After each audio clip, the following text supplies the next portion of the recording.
L'origine du projet Envie Autonomie est partie de deux constats. Le premier, c'est que de plus en plus de personnes en France aujourd'hui ont des difficultés à s'équiper en aide technique nécessaire pour compenser une situation de handicap ou de perte d'autonomie.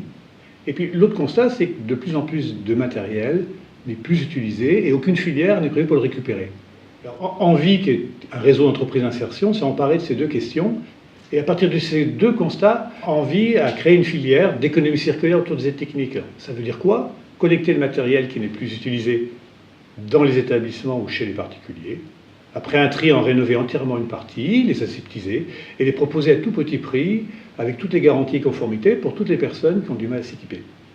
Alors le projet a plusieurs bénéficiaires. Le premier, c'est les salariés que nous recrutons, qui sont des personnes en situation d'exclusion du marché du travail. Donc Envie Autonomie est une entreprise d'insertion, donc recrute exclusivement des personnes qui sont en rupture du monde du travail avec l'idée de les accompagner vers un retour à l'emploi durable.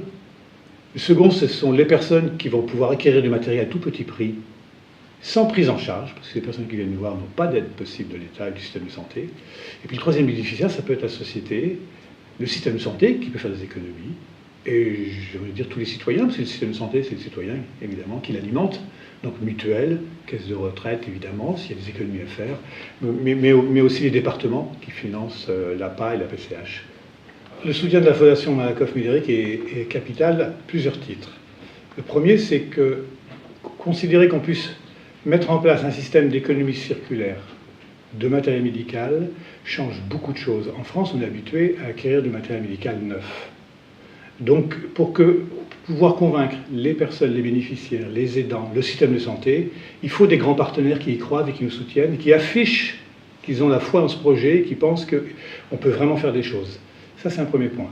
Après, le deuxième point, il est économique. La Fondation nous a permis véritablement d'expérimenter sur les régions Pays de Loire-Bretagne le déploiement de cette offre et d'avoir un vrai réseau de distribution sur ces deux régions.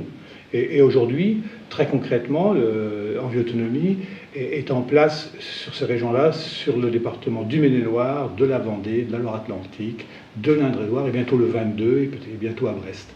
Et sans ces soutiens-là économiques pour nous permettre nous, de développer le concept et de mettre en œuvre tout ce qui est nécessaire, c'est pour nous très difficile. En tant que petite structure, on a des difficultés. La Fondation Malakoff-Médéric a vraiment investi sur la région Pays de Loire-Bretagne pour nous permettre d'essaimer sur ces deux régions et de montrer qu'à une plus grande échelle, c'est possible et nous donner les moyens de le mettre en place.